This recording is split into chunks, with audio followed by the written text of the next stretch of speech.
guys, happy Thursday. I am back to start chapter 7 of Lincoln's Grave Robbers. And when we left off, Mullen, Hughes, and Nelson were offered $200,000 by Big Jim to get the corpse of Abraham Lincoln, or the dead body, and steal it so they could get Ben Boyd out of prison. And Nelson, who is a pretty successful business owner, says, I'm out. Like, I'm not doing this. I'll help you in little ways, but I'm not going to be caught up in all of this mess. And chapter 7 is called Prince of Ropers. Meanwhile, Patrick Tyrrell was still looking for his roper. Walking along LaSalle Street in downtown Chicago, Tyrrell discussed the problem with his friend Charles Dean. In his work as a lawyer, Dean had occasional dealings with shady characters. He had a possible roper to recommend. Because remember, Tyrrell wants to pick the perfect roper. He doesn't want just anyone. He wants the perfect roper.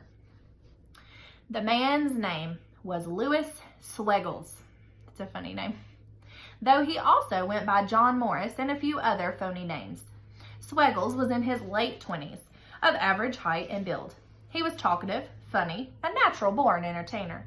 He'd grown up in Wisconsin and run off at 13 to become a sailor. 13, wow.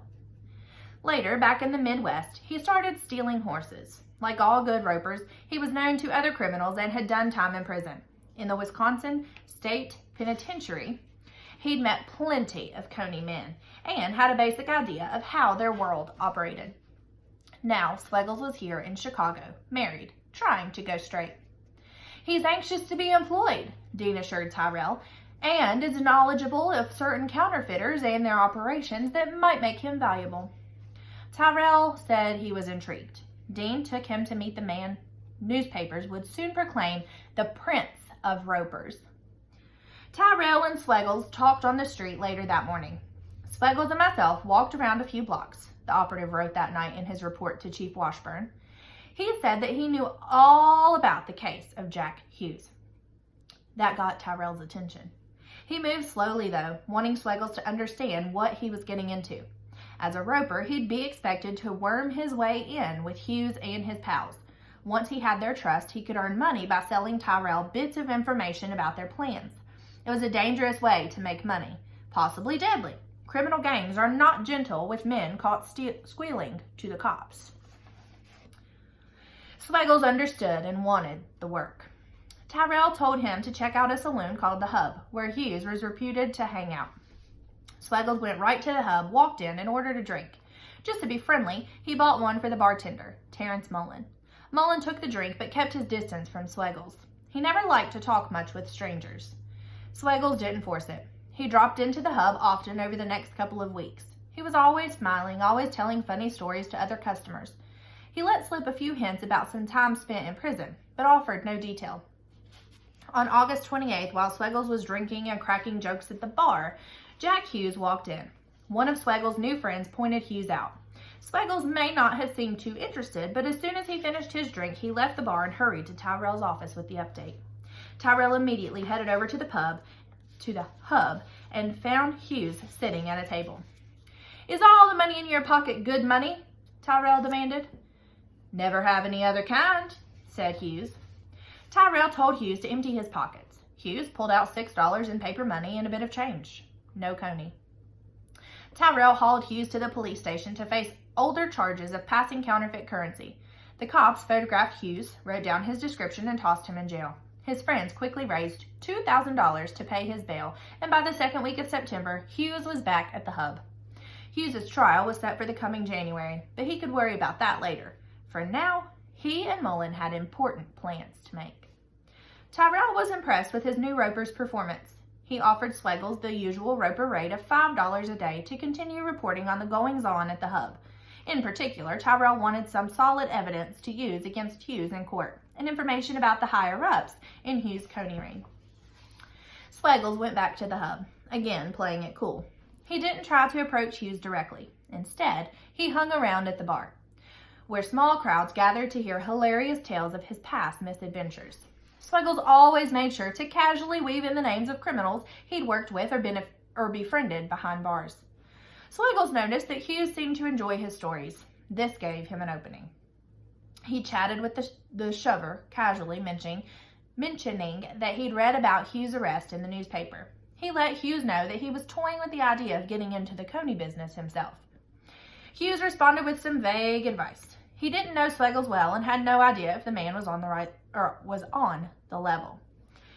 Swiggles continued patiently working his role.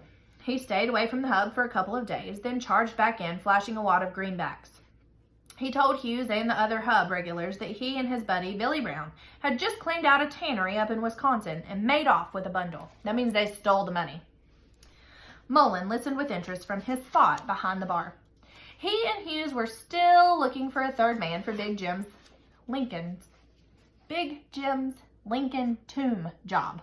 That was a mouthful. Maybe Swiggles would fit the bill. They started asking around about Swiggles. The stories he told about past arrests seemed to check out. Then, during one of their rare stops at another saloon, Hughes and Mullen spotted a policeman known for bragging about his vast knowledge of criminals.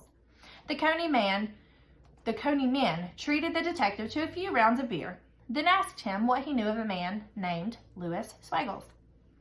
The detective proudly announced, "Why, he is one of the biggest horse thieves in the country."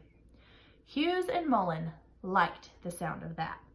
Well, if Swiggles can steal a horse, or horses, and become very famous for it, he could probably steal the body of Lincoln. So he might be a good team member.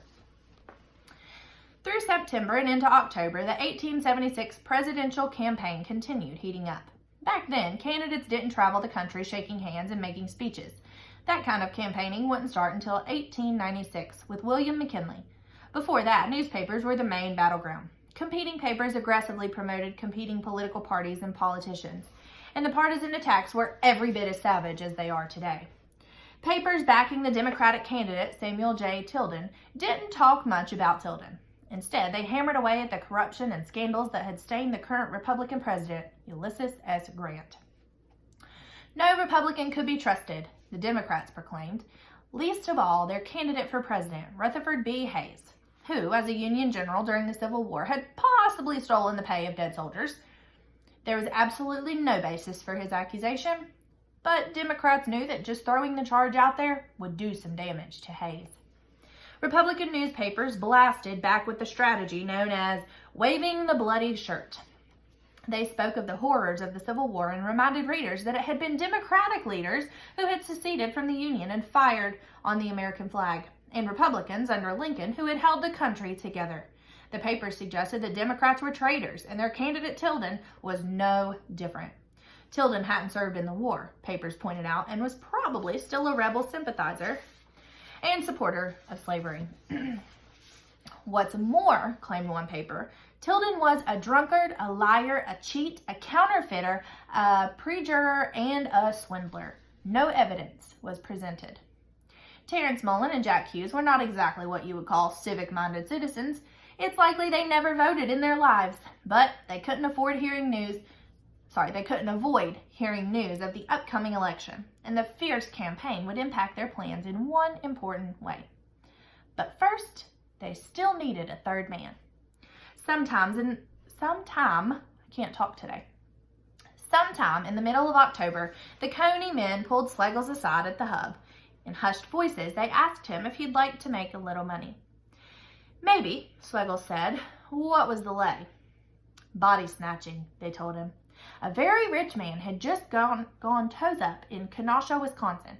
They were going to go up there, dig up the corpse, and hold it for ransom, figuring the family would pay handsomely to get it back. Swiggles must have been shocked. He thought those guys were finally going to invite him into their Coney ring.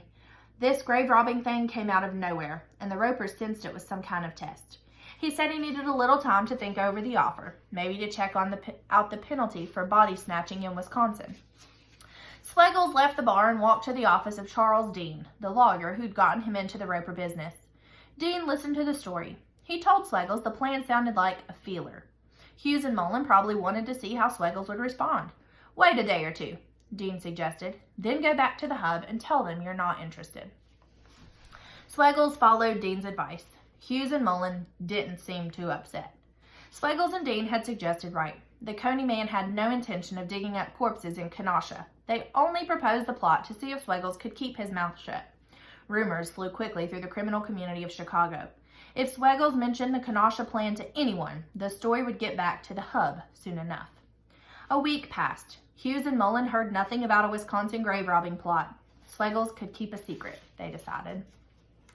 The timing was right. Big Jim was pressuring them to get moving on the Lincoln job. A few nights later, Hughes and Mullen led Swaggles into one of the back rooms of the hub. They shut the door behind them and sat down to talk. Forget the Wisconsin job, Mullen told Swaggles. The lay was still grave robbing, Mullen said, but the new idea was a much bigger thing than the Kenosha rich man. Mullen explained the plan that he and Hughes had worked out with Big Jim Kennelly. They were going to take a train to Springfield, bust into the Lincoln Monument, and steal the coffin holding Lincoln's corpse. They'd load the box onto a wagon and drive it 220 miles northeast to the sand dunes along the shore of Lake Michigan. The beauty of the dunes was that wind would quickly blow sand over their wagon tracks. After the body was stashed in the Indiana sand, Big Jim Kennelly would contact authorities. The terms for the return of Lincoln's body would be simple: Boyd's freedom and $200,000 in cash.